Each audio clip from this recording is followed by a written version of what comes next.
Hello student, आज हम लोग रेप्टाइल के कैरेक्टर देखेंगे और उनका वर्गीकरण देखेंगे। तो रेप्टाइल आपने सुना होगा, रेप्टिलिया क्लास होता है।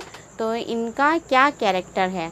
तो आपने बहुत सारे रेप्टाइल के जंतु देखे होंगे, जैसे छिपकली देखा है, सांप देखा है, कछुआ देखा है। तो ये सब क्या है? रेप्टाइल हैं। मगरमच्छ देखा है, घड़ियाल देखा है। तो ये सब जंतु जो हैं वो क्या हैं? रेप्टाइल हैं। तो रेप्टाइल का मतलब क्या होता है? रेप्टाइल मतलब रेंग के चलने वाले। तो जितने जो रेप्टाइल का मतलब हुआ रेंग के चलना। तो जितने भी रेप्टाइल होते हैं वो रेंग के चलते हैं। अब ये नहीं आप समझिएगा कि सभी रेंग के चलने वाले रेप्टाइल जंतु होते हैं। जैसे आपने केचुआ देखा है, वो भी रेंग के चलता है। तो आप कहेंगे ये रेंग के चल रहा है, ये रेप्टाइल है? नहीं, केचुआ क्या है? एनीलिडा में है। नेरीज़ आपने देखा है, नेरीज़ भी रेंग के चलता है। तो आप कहेंगे ये भी रेप्टाइल है? तो नहीं, नेरीज़ क्या है? एनीलिडा है। तो ज़रूरी नहीं है कि सभी जंतु जो है रेंग के चलने वाले वो क्या हो, आपके एनीलिडा के भी जंतु हो सकते हैं, वो रेंग के चलते हैं। लेकिन रेप्टाइल जो होते हैं उनका कैरेक्टर है कि वो रेंग के चलते हैं। तो रेप्टाइल यानी रेंग के चलना। अब इसमें आपने देखा है कि कुछ छिपकली है और सांप है, मगरमच्छ है, कछुआ है। तो ये सब क्या है? Different different. अब छिपकली में क्या है? लिम्स है, यानी उसमें 2 जोड़ी लिम्स है, यानी एक जोड़ी 4 लिम्ब है, एक जोड़ी हाइंड लिम्ब है। कछुआ है, उसमें भी लिम्स हैं, एक जोड़ी 4 लिम्ब है, एक जोड़ी हाइंड लिम्ब है। लेकिन सांप है, उसमें क्या है? लिम्स नहीं है। तो ज़रूरी नहीं है कि सभी रेप्टाइल्स में क्या हो? लिम्स हों। कुछ रेप्टाइल्स में लिम्स नहीं होते हैं। तो रेप्टाइल का और क्या कैरेक्टर है? एक तो कैरेक्टर हो गया रेंग के चलना, दूसरा हो गया इनकी जो स्किन होती है वो कैसी होती है? उन पे स्केल्स होते हैं। जितने भी रेप्टाइल्स होंगे उनकी स्किन पे क्या होंगी? स्केल्स हो पाए जाते हैं। तो आज हम लोग देखते हैं रेप्टाइल के कुछ मेन जो जनरल कैरेक्टर है या स्पेसिफिक कैरेक्टर हैं और उनका वर्गीकरण अप टू ऑर्डर तक। तो रेप्टाइल्स की जो स्टडी है वो क्या कहलाती है? हर्पेटोलॉजी कहलाती है। तो रेप्टाइल की स्टडी, रेप्टाइल किसके अंतर्गत इसकी स्टडी की जाती है? हर्पेटोलॉजी के अंतर्गत की जाती है। अब ये जो रेप्टाइल थे वो फर्स्ट एमनियोटिक कॉर्डेट थे। कैसे कॉर्डेट थे? एमनियोटिक कॉर्डेट, यानी इसमें एमनियोटिक मेम्ब्रेन पाई जाती है। यानी इनके जो भूड़ होता है, भूड़ की या जो है उसमें क्या होती है? फीटल मेम्ब्रेन या एमनियोटिक मेम्ब्रेन पाई जाती है। एलेंट्रायस, कोरियन, ये सब मेम्ब्रेन जो है एमनियोटिक मेम्ब्रेन पाई जाती है। तो ये कैसे थे? फर्स्ट एमनियोटिक कॉर्डेट थे और ये अंडे देने वाले जो हैं ये जंतु थे। आपने एम्फीबिया देखा था। एम्फीबियन कैसे थे? इसके पहले जो रेप्टाइल आए वो किससे आए? एम्फीबियन के बाद आए। यानी इनकी जो ओरिजिन हुई है रेप्टाइल की वो किससे हुई है? एम्फीबियन से। यानी पहले एम्फीबियन आए, फिर उनसे रेप्टाइल्स आए। तो एम्फीबियन कैसे थे? एम्फीबियन जो है वो पानी में और लैंड पे दोनों में रहने वाले थे। लेकिन ये जो थे रेप्टाइल्स, ये कैसे थे? सबसे ज़्यादा अधिक समय तक लैंड पे रहने वाले जंतु थे। और ये अंडे जो इनके थे वो कैसे थे? कवच युक्त, यानी सेल इनके ऊपर, अंडों के ऊपर थी, कवच युक्त थे। सबसे पहले ये जो इस भूमि पे अंडे देते थे और कवच वाले अंडे देते थे। और एम्फीबियन जो थे वो कैसे अंडे देते थे? वो पानी में अंडे देते थे और उनके अंडों पे क्या था? सेल नहीं थी। इनके अंडों पे क्या थे? कवच या सेल थी और ये भूमि पे देते थे। और बहुत ज़्यादा समय तक ये जो है लैंड पे रहने वाले जंतु थे। तो एमनियोटिक कॉर्डेट, ये सबसे पहले एमनियोटिक कॉर्डेट माने जाते हैं जिनमें अनिश्चित काल तक पानी के बाहर रहने की क्षमता होती है। अब ये कार्बन युग में रहने वाले विशेष प्रकार के एम्फीबियन पूर्वज से विकसित हुए थे। यानी इनकी ओरिजिन की अगर हम बात करें तो ये नहीं कहेंगे कि एक ही, इनकी कई सारी जो है ओरिजिन माना गया है। तो रेप्टाइल का एक ऐसा है कि ये कई सारे स्टेम्स, इनके स्टेम जंतु हैं जो माने जाते हैं। जैसे जो है ये लेब्रिंथोडॉन था एक एनिमल, उनसे माना गया कि उनसे, वो एम्फीबियन था तो उनसे माना गया कि उनसे इनकी ओरिजिन हुई। एक साइमोरिया था तो उससे माना गया कि ये साइमोरिया से इनकी ओरिजिन हुई। तो ये नेक्स्ट चैप्टर में हम लोग देखेंगे इनकी ओरिजिन। तो इनके जो पूर्वज थे वो किस में थे, एम्फीबियन पूर्वज से विकसित हुए और किस युग में, कार्बोनिफेरस युग में ये उत्पन्न हुए थे। और मीसोजोइक युग में इनकी बहुत छत्र छाया थी, यानी मीसोजोइक युग में ये बहुत फले फूले बढ़े और बहुत ज़्यादा जो है मीसोजोइक युग में वो बढ़ गए। तो इनकी जो ओरिजिन थी वो एम्फीबियन के पूर्वज से, ठीक है, पूर्वज से माने जाते हैं, जिन्होंने धीरे धीरे क्वचित एमनियोटिक अंडे देने का स्वभाव बना लिया। क्योंकि एम्फीबियन क्या थे, वो पानी में अंडे देते थे, सेल वाले अंडे नहीं देते थे। लेकिन इन्होंने क्या, इनके पूर्वज तो एम्फीबियन थे, ठीक है। तो एम्फीबियन में क्या आ गया, धीरे धीरे जो है वो विकास उसमें हुआ और वो कैसा स्वभाव बना लिए, पानी के बाहर रहने का स्वभाव बना लिए। और उन्हीं एम्फीबियन में और क्या बदलाव आ गया, जो अंडे देने लगे वो सेल वाले यानी कवच वाले अंडे देने लगे। तो एमनियोटिक अंडे देने का स्वभाव बना लिया था। अब मीसोजोइक युग में ये लगभग 350 लाख वर्ष तक जो है भूमि पर इनका अधिपय था, यानी बहुत ज़्यादा इनकी छत्र छाया बहुत ज़्यादा थी, यानी बहुत ज़्यादा ये फले बढ़े और पूरा युग जो है, इसीलिए मीसोजोइक युग को रेप्टाइल का स्वर्ण युग भी बोला जाता है, क्योंकि ये बहुत ज़्यादा उस समय फैल गए थे। अब इनके कुछ जनरल कैरेक्टर्स देख लें रेप्टाइल। तो पहला तो कैरेक्टर ये हो गया, जितने भी रेप्टाइल हैं वो सब रेंग के चलते हैं, लेकिन ये ज़रूरी नहीं है सभी रेंग के चलने वाले रेप्टाइल हों, लेकिन रेप्टाइल जो होंगे वो रेंग के चलेंगे। और ये कैसे होते हैं, असमतापी स्थलचर होते हैं, यानी स्थल पे रहते हैं। और कैसे होते हैं, असमतापी कहते हैं कोल्ड ब्लडेड, यानी ये जो है वो अपने बॉडी का टेम्परेचर जो है वो एटमॉस्फेयर के अकॉर्डिंग जो इनके बॉडी का टेम्परेचर जो है चेंज होता रहता है। तो ये कैसे होते हैं, कोल्ड ब्लडेड होते हैं। और इनमें क्या होती है, 2 जोड़ी जो है पेंटाडेक्टाइलस लिम्ब होती है। तो इनमें 2 जोड़ी लिम्स होती है, एक जोड़ी फोर लिम्ब और एक जोड़ी हाइंड लिम्ब।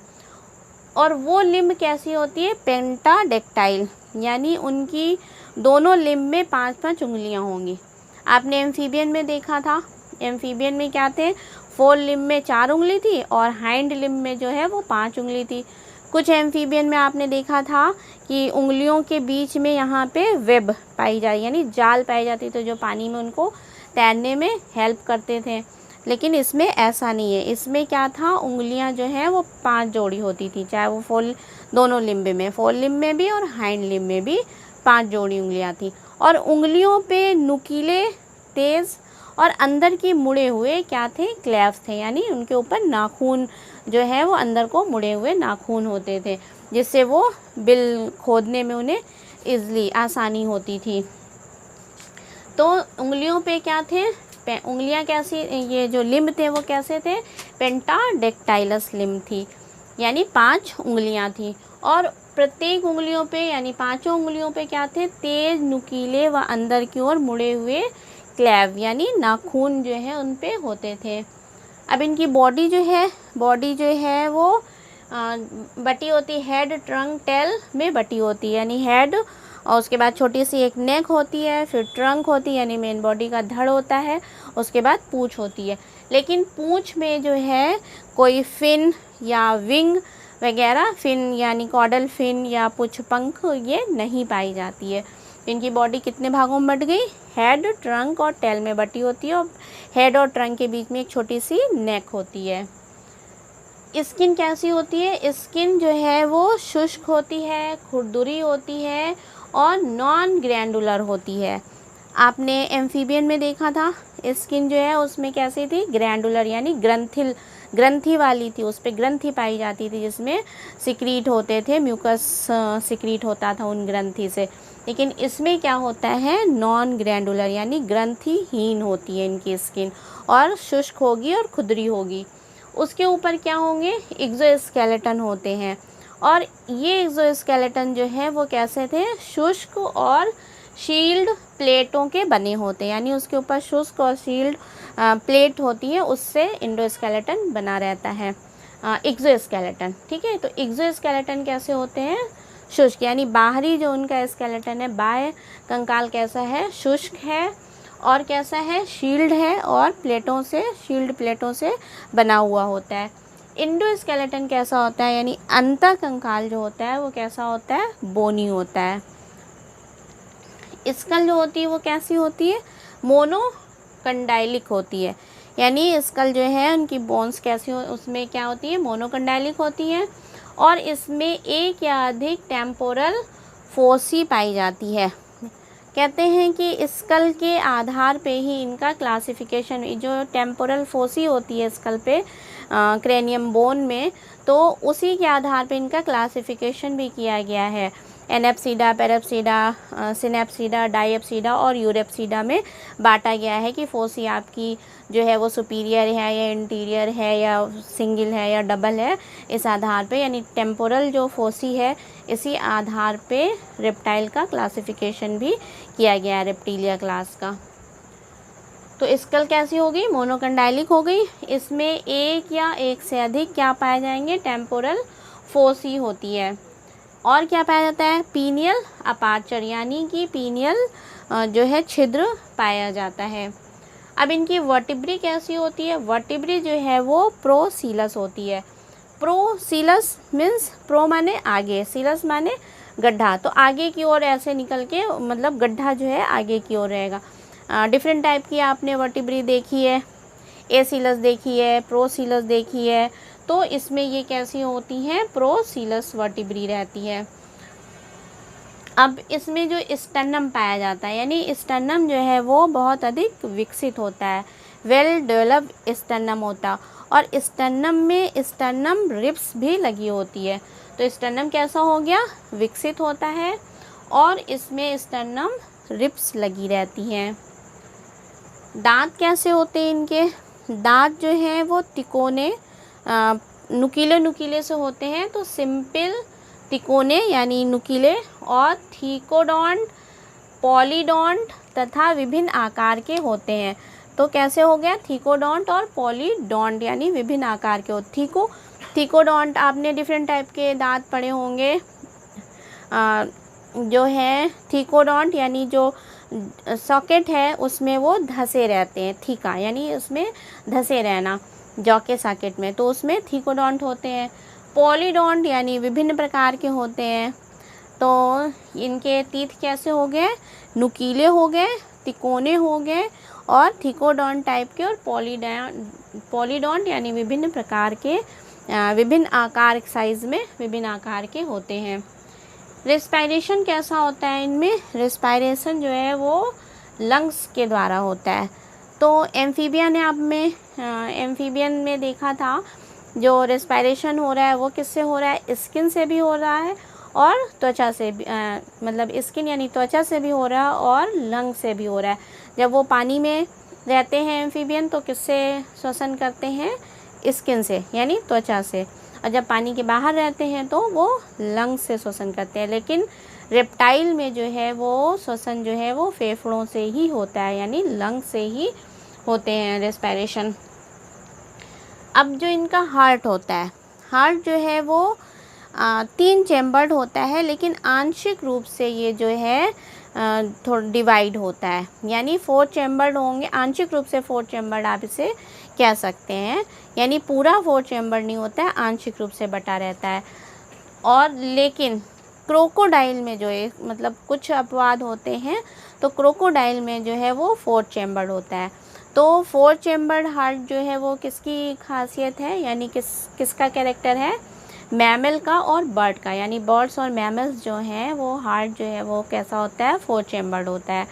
तो रेप्टिल जो है, रेप्टाइल्स होते हैं या रेप्टिलिया क्लास है, वो दोनों से समानता रखते हैं, यानी ये एम्फीबियन से भी समानता रख रहे हैं और जो है वो इसमें बर्ड से या एविस से भी समानता रख रहे हैं, मैमल से भी समानता रख रहे हैं। तो हार्ट इनका कैसा हो गया, आंशिक रूप से जो है कह सकते हैं कि 4 चैम्बर्ड होता है, लेकिन क्रोकोडाइल में 4 चैम्बर्ड कम्प्लीटली होता है, यानी 4 चैम्बर्स क्रोकोडाइल में होते हैं सिर्फ।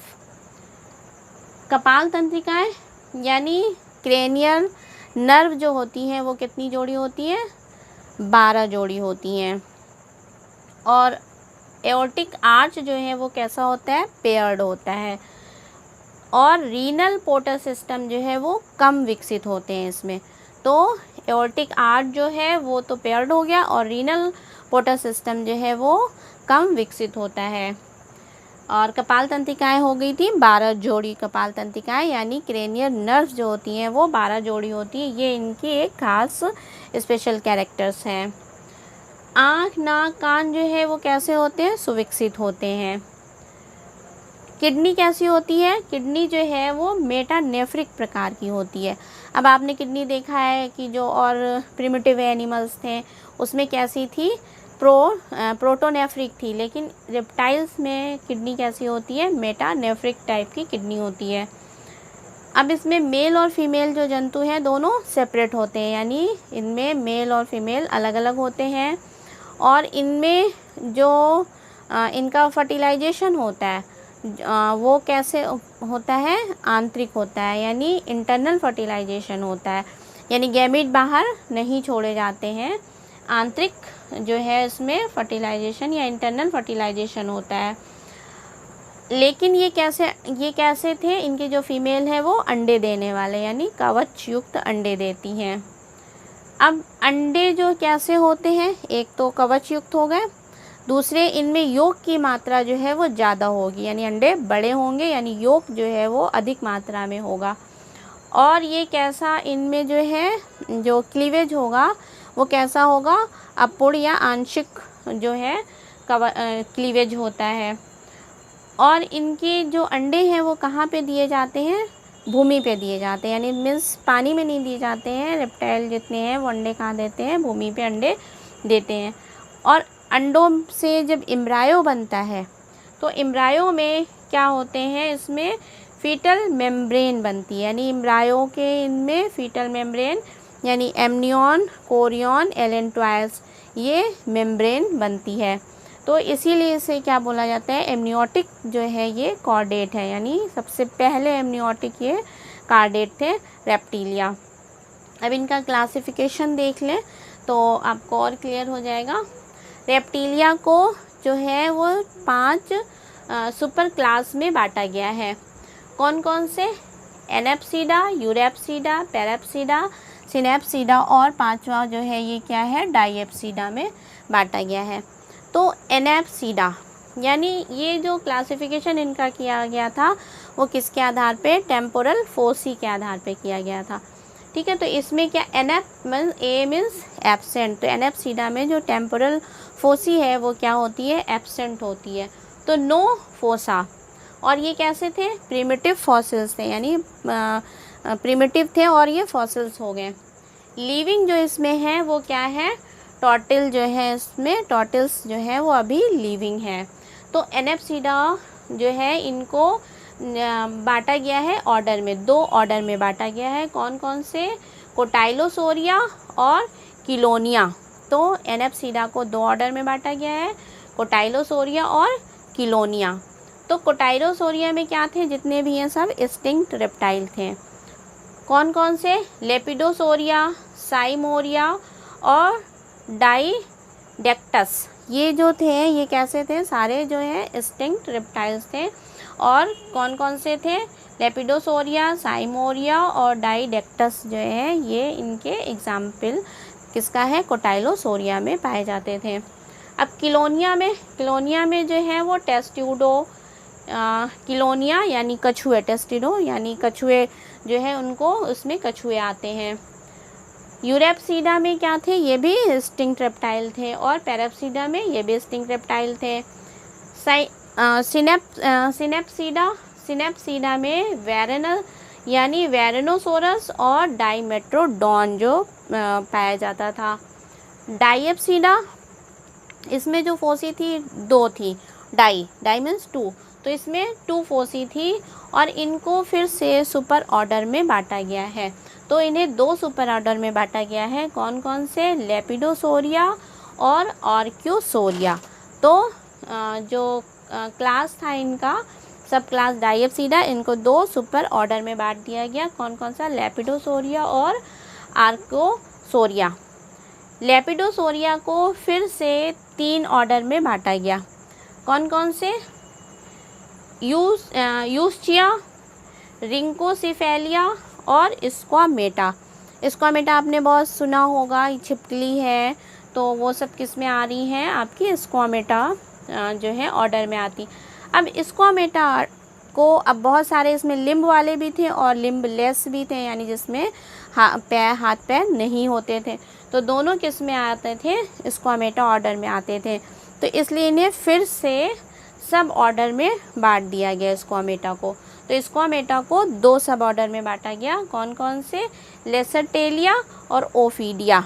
तो लेसरटेलिया में क्या आ गया, जितनी आपकी लिजार्ड है, छिपकली है, हेमीडेक्टाइल, डिफरेंट टाइप की छिपकली हैं, वो सब किस में आ गई, लेसरटेलिया में।